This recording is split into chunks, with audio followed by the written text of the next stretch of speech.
Capítulo 14, 1 Coríntios. Subtítulo: O dom de profecia é superior ao dom de línguas.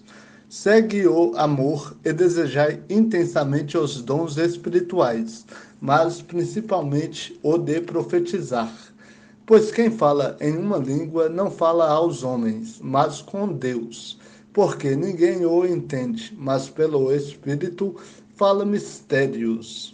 Mas quem profetiza fala aos homens, para edificação, exortação e consolação. O que fala em uma língua edifica a si mesmo, mas o que profetiza edifica a igreja. Gostaria que todos vós falasseis em línguas, mas muito mais que profetizasseis. Quem profetiza é maior do que o que fala em línguas, a não ser que as interprete para que a igreja receba edificação. Ora, irmãos, se eu for até vós falando em línguas, que benefício vos trarei, se não vos falar por meio de revelação, ou de conhecimento, ou de profecia, ou de ensino? O mesmo acontece com as coisas que não têm vida e emitem som, como a flauta e a harpa. Se não formarem sons distintos, como se saberá o que se toca na flauta e na harpa? Porque se a trombeta tocar de modo incerto, quem se preparará para a batalha? Assim, também vós, se com a língua não pronunciardes palavras que se podem compreender, como se entenderá o que dizeis? Pois estareis como que falando ao vento. Por exemplo, há muitos tipos de línguas no mundo, e nenhuma delas sem sentido. Se, pois, eu não souber o sentido da língua, serei estrangeiro para quem fala, e quem fala será estrangeiro para mim. Assim também vós, já que estáis desejosos de dons espirituais, procurai desenvolver os que servem para a edificação da igreja. Por isso, aquele que fala em uma língua, ore para que a possa interpretar. Porque se eu orar em uma língua, o meu espírito ora, mas a minha mente fica infrutífera. Que fazer então? Orarei com o espírito, mas também com a mente. Cantarei com o espírito, mas também com a mente. De outra maneira, se louvares com o espírito, como dirá amém diante de tua ação de graças quem não é instruído, visto que não sabe o que dizes?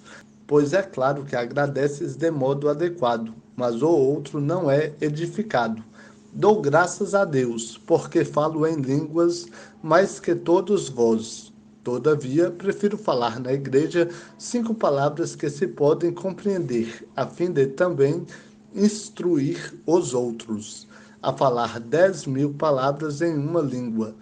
Irmãos, não sejais como crianças no entendimento. Quanto ao mal, contudo, sede como criancinhas, mas adultos quanto ao entendimento. Está escrito na lei: falarei a este povo por intermédio de homens de outras línguas e por meio de lábios de estrangeiros, mas nem assim me ouvirão, diz o Senhor. Desse modo, as línguas são um sinal, não para os crentes, mas para os incrédulos. A profecia, porém, não é um sinal para os incrédulos, mas para os crentes. Se, pois, toda a igreja se reunir num lugar e todos falarem em línguas e entrarem pessoas não instruídas ou incrédulos, por acaso não dirão que estáis loucos? Mas, se todos profetizarem e alguma pessoa incrédula ou não instruída entrar, será por todos convencida de seu pecado e julgada. Os segredos do seu coração se tornarão manifestos, e, assim, prostrando-se com o rosto em terra, adorará a Deus, afirmando que, de fato, Deus está entre vós. Subtítulo: A necessidade de ordem no culto. Irmãos, que fazer então? Quando vos reúnes, cada um de vós tem um hino. tem uma palavra de instrução, tem uma revelação, tem uma palavra em língua, tem interpretação. Tudo deve ser feito visando a edificação. Se alguém falar em uma língua, que falem somente dois, quando muito três, um de cada vez, e haja quem interprete. Mas, se não houver intérprete, permaneça calado na igreja, falando consigo mesmo e com Deus. Que 2 ou 3 profetas falem, e os outros julguem o que foi dito. Mas, se for dada uma revelação a alguém que estiver sentado, cale-se o primeiro. Porque todos podereis profetizar um de cada vez, para que todos aprendam e sejam encorajados.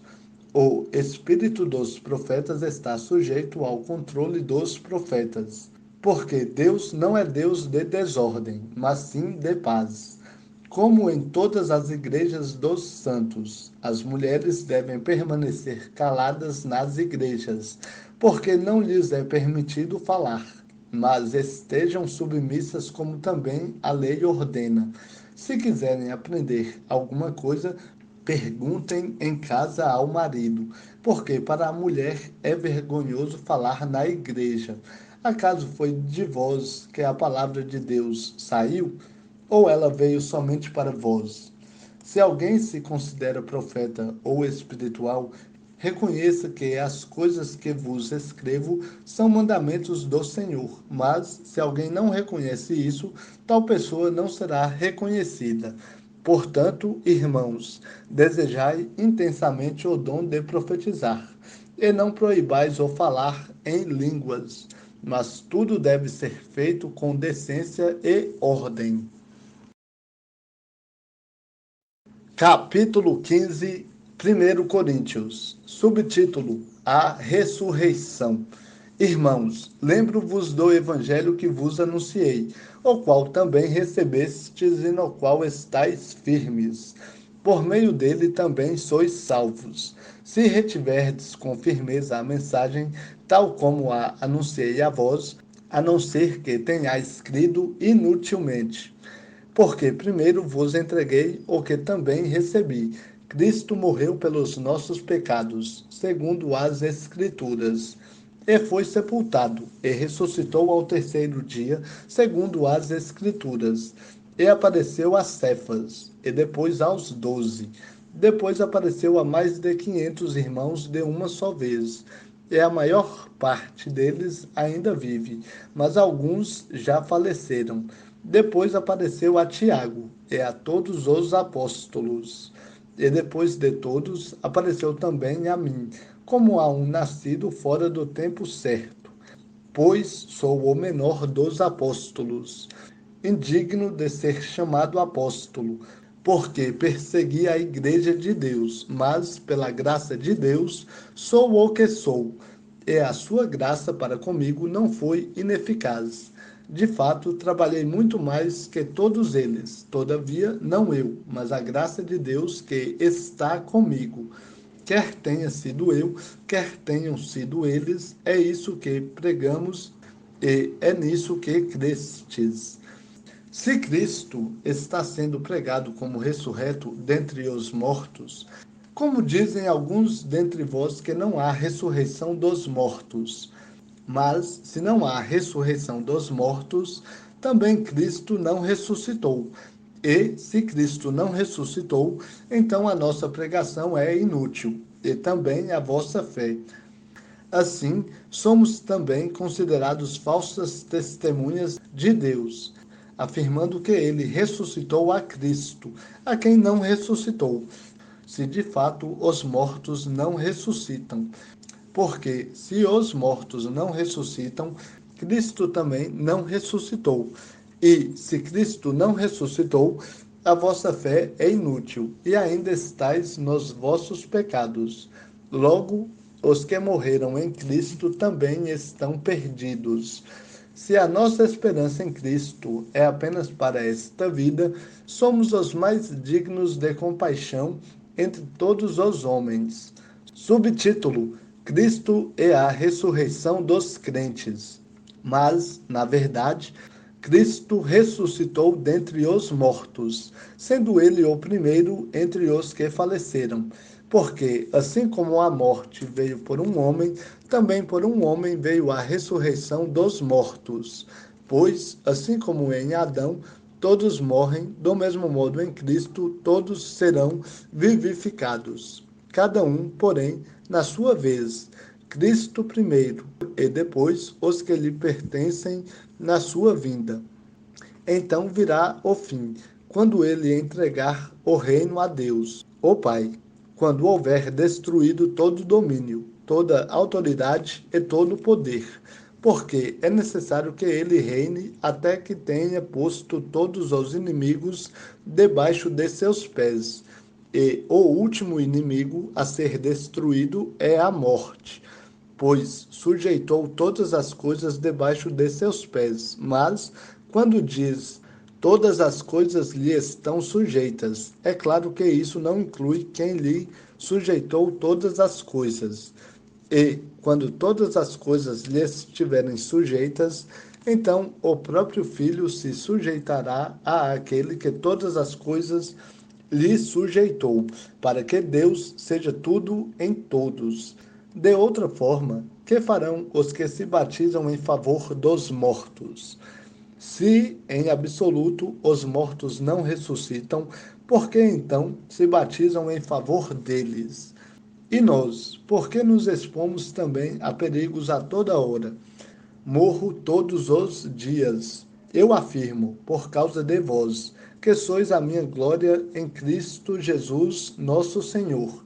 Se, como um simples homem, lutei com feras em Éfeso, de que me adianta isso? Se os mortos não ressuscitam, comamos e bebamos, porque amanhã morreremos. Não vos enganeis. As más companhias corrompem os bons costumes. Voltai à sobriedade, como convém, e não pequeis mais, porque alguns ainda não têm conhecimento de Deus. Digo isso para nossa vergonha. Subtítulo: Os mortos terão corpos transformados. Mas alguém dirá: como ressuscitam os mortos? E com que espécie de corpo virão? Insensato! Aquilo que semeias não nasce, se primeiro não morrer. Quando semeias, não semeias o corpo que vai nascer, mas apenas a semente, assim como a semente de trigo ou outra qualquer. Mas Deus lhe dá um corpo como determinou, e a cada espécie de semente ele dá o corpo apropriado. Nem toda carne é a mesma. Os seres humanos têm uma espécie de carne, os animais outra, as aves outra e os peixes outra. Também há corpos celestes e corpos terrestres, mas uma é a majestade dos celestes e outra a dos terrestres. Uma é a majestade do sol, outra a majestade da lua, e outra a majestade das estrelas. Porque uma estrela distingue-se em majestade de outra estrela. Assim também é a ressurreição dos mortos. Semeia-se um corpo perecível e ressuscita imperecível. Semeia-se em desonra e ressuscita em glória. Semeia-se em fraqueza e ressuscita em poder. Semeia-se um corpo natural e ressuscita um corpo espiritual. Se há corpo natural, há também corpo espiritual. Assim, também está escrito: Adão, o primeiro homem, tornou-se ser vivente, e o último Adão, espírito que dá vida. Mas primeiro não veio o espiritual, e sim o natural. Depois veio o espiritual. O primeiro homem foi feito do pó da terra. O segundo homem é do céu. À semelhança do homem terreno, assim também são os da terra. E à semelhança do homem celestial, assim também são os do céu. Assim como trouxemos a imagem do homem terreno, traremos também a imagem do homem celestial. Subtítulo: Seremos transformados. Mas digo isto, irmãos: carne e sangue não podem herdar o reino de Deus, nem o que é perecível pode herdar o imperecível. Eu vos digo um mistério. Nem todos iremos falecer, mas todos seremos transformados. Num momento, num abrir e fechar de olhos, ao som da última trombeta. Porque a trombeta soará, e os mortos ressuscitarão imperecíveis, e nós seremos transformados. Pois é necessário que aquilo que perece se revista do que é imperecível, e o que é mortal se revista do que é imortal. Mas quando o que parece se revestir do que é imperecível, e o que é mortal se revestir do que é imortal, então se cumprirá a palavra escrita: a morte foi engolida pela vitória. Onde está, ó morte, a tua vitória? Onde está, ó morte, o teu aguilhão? O aguilhão da morte é o pecado, e a força do pecado é a lei. Mas graças a Deus que nos dá a vitória por meio de nosso Senhor Jesus Cristo. Portanto, meus amados irmãos, sede firmes e constantes, sempre atuantes na obra do Senhor, sabendo que nele o vosso trabalho não é inútil. Capítulo 16, 1 Coríntios. Subtítulo: A coleta para os irmãos da Judéia. Quanto à coleta para os santos, fazei vós também o mesmo que ordenei às igrejas da Galácia. No primeiro dia da semana, cada um de vós separe o que puder, de acordo com o seu ganho, e o guarde, para que não se façam coletas quando eu chegar. Quando eu chegar, enviarei com carta de recomendação os que aprovardes para levarem a vossa contribuição para Jerusalém. Se convier que eu também vá, eles irão comigo. Subtítulo: Os profetas de Paulo, recomendações e despedidas. Depois de passar pela Macedônia, por onde tenho de passar, irei até vós. Talvez me demore convosco algum tempo, ou até mesmo passe o inverno, a fim de que me encaminheis para onde eu for, pois desta vez não vos quero ver apenas de passagem. Pelo contrário, espero ficar convosco algum tempo, se o Senhor permitir. Ficarei, porém, em Éfeso até o Pentecostes, porque me foi aberta uma porta grande e promissora, e há muitos adversários. Se Timóteo chegar, tomai providências para que ele não tenha nada que recear entre vós, pois ele trabalha na obra do Senhor, assim como eu. Portanto, ninguém o menospreze, mas encaminhai-o em paz, para que venha até mim, pois o espero com os irmãos. Quanto ao irmão Apolo, pedi-lhe muito que fosse até vós com os irmãos, mas ele não quis ir agora de modo algum. Irá, porém, quando tiver oportunidade. Vigiai, permanecei firmes na fé, portai-vos corajosamente, sede fortes. Fazei tudo com amor. Irmãos, sabeis que a família de Estéfanas são os primeiros frutos da Acaia. Eles têm se dedicado ao serviço dos santos. Assim suplico-vos agora, que também vos sujeiteis aos que são como eles, e a todo o que coopera e trabalha na obra.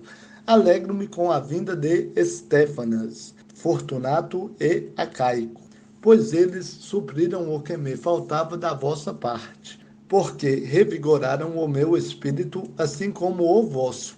Homens como eles merecem o vosso reconhecimento. As igrejas da Ásia vos cumprimentam. Áquila e Prisca vos cumprimentam com afeto no Senhor, assim como a igreja que se reúne na casa deles.